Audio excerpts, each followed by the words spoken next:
नमस्कार दोस्तों, जय श्री राम, जय सीताराम, जय जय हनुमान, जय बागेश्वर धाम सरकार।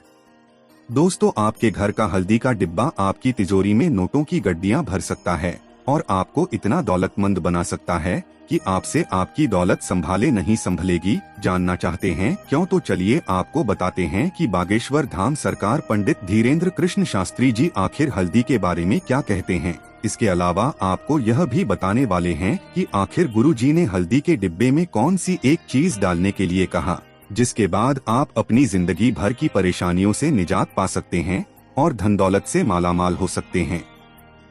तो हमारे गुरुजी का कहना है कि आपके घर का हल्दी का डिब्बा यह तय करता है कि माता लक्ष्मी आप पर कितनी कृपा करेंगी, क्योंकि हिंदू धर्म शास्त्रों में हल्दी को माता लक्ष्मी और नारायण का प्रतीक माना जाता है।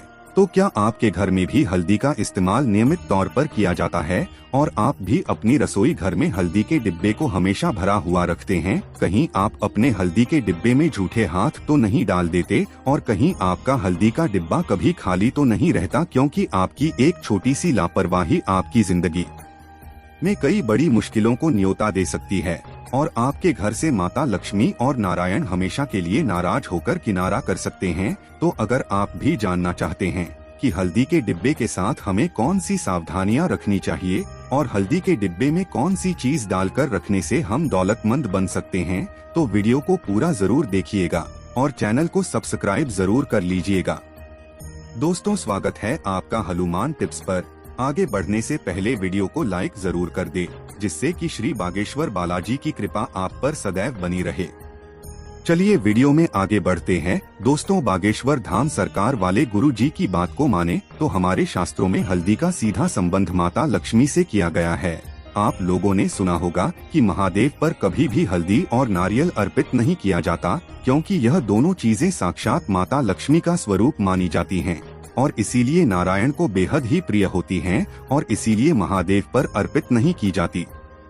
साथ ही हिंदू धर्म में धार्मिक कार्यों के दौरान और त्योहारों पर भी हल्दी से विशेष रूप से पूजा की जाती है और माता लक्ष्मी का स्वरूप मानकर नारायण पर हल्दी अर्पित की जाती है, ताकि नारायण हमसे प्रसन्न रह सके। इसी तरह गुरुजी का कहना है कि हफ्ते में गुरुवार का दिन नारायण को समर्पित होता है और इस दिन भी हल्दी का ही विशेष महत्व होता है। इस दिन जो लोग नारायण की पूजा पाठ करते हैं, उन्हें हल्दी से ही पूजा करनी होती है और हल्दी का ही भोजन खाना होता है। तो इससे आप समझ सकते हैं कि वास्तव में आपके घर में रखी हुई हल्दी साक्षात माता लक्ष्मी का रूप है। ऐसे में गुरुजी का कहना है कि जो भी महिलाएं नियमित तौर पर अपने घर में हल्दी डालकर भोजन पकाती है, ऐसे घर के लोगों का न केवल स्वास्थ्य ठीक रहता है, बल्कि मानसिक रूप से भी ऐसे घर के लोग स्वस्थ रहते हैं, क्योंकि आयुर्वेद में भी हल्दी को सबसे अच्छा एंटीऑक्सीडेंट माना गया है। आपने अक्सर देखा होगा कि बचपन में जब भी हमें छोटी मोटी चोट लग जाती थी या फिर कभी हमारे साथ कोई दुर्घटना हो जाती थी, तो हमारी दादी और माँ चोट पर हल्दी लगा देती थी और हल्दी वाला दूध भी हमें पीने के लिए देती थी। और साइंस में तो यह भी कहा जाता है कि जो लोग अपने त्वचा के रंग को साफ करना चाहते हैं, उन्हें भी नियमित तौर पर दूध में हल्दी डालकर पीना चाहिए। इससे उनके शरीर में मेलेनिन कम रिलीज होता है और मेलेनिन कम रिलीज होने की वजह से अपने आप उनका रंग गोरा होने लग जाता है। तो शायद अब आप समझ गए होंगे कि हल्दी न केवल हमारे जीवन में हमारे भाग्य के लिए जरूरी है, बल्कि हमारी सेहत के लिए भी कितनी जरूरी है। ऐसे में हमारे बागेश्वर बाबा का कहना है कि अगर आप माता लक्ष्मी को प्रसन्न रखना चाहते हैं, विष्णु भगवान को खुश करना चाहते हैं, उनसे आशीर्वाद पाना चाहते हैं और सदैव के लिए माता लक्ष्मी और नारायण को अपने घर में विराजमान रखना चाहते हैं, तो आपको आपके घर में हल्दी के कुछ विशेष प्रयोग भी करने चाहिए और हल्दी के डिब्बे के साथ खास सावधानियां बरतनी चाहिए। इसी के साथ महिलाओं को यह ध्यान रखना चाहिए कि आपके घर में हल्दी का डिब्बा कभी भी खाली ना हो, क्योंकि हल्दी का डिब्बा खाली होना माता लक्ष्मी की हानि के बराबर है। इसीलिए जब भी आपके डिब्बे में हल्दी खत्म होने वाली हो, उससे पहले ही आप अपने घर में हल्दी लाकर उस डिब्बे को वापस भर ले।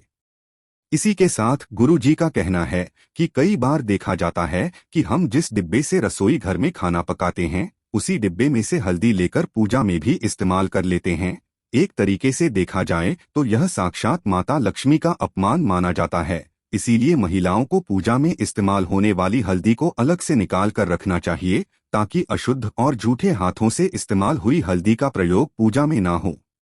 इसी के साथ गुरु जी ने यह भी कहा कि महिलाओं को हर गुरुवार को आटे की रोटी बनाकर उस पर थोड़ी सी हल्दी, गुड़ और चना डालकर गाय को भी जरूर खिलाना चाहिए। कहा जाता है कि गाय के भीतर 33 करोड़ देवी देवताओं का निवास होता है और अगर हम गाय की सेवा कर देते हैं, उनको हल्दी, गुड़ और चने की रोटी खिलाते हैं, तो इससे नारायण प्रसन्न होते हैं और हमारे घर में अन्न और धन के भंडार भर देते हैं। इसी के साथ गुरु जी का कहना यह भी है कि महिलाएं कोशिश करें कि सप्ताह में एक बार कम से कम अपने घर में पोंछे के पानी में हल्दी डालकर उससे घर का पोंछा जरूर लगाएं। इससे घर में सकारात्मक ऊर्जा बनी रहती है और आपके घर में दरिद्रता पैर नहीं पसारती। साथ ही जो महिलाएं अपने घर के मुख्य द्वार को हर रोज हल्दी से लीपकर कुमकुम से स्वास्तिक बनाती हैं और उस पर कुछ चावल के दाने रख देती हैं और घर के मुख्य द्वार पर दीपक जलाती है, ऐसे घरों में भी माता लक्ष्मी की कृपा बनी रहती है और कभी भी ऐसे घर में धन से जुड़ी परेशानियां नहीं होती।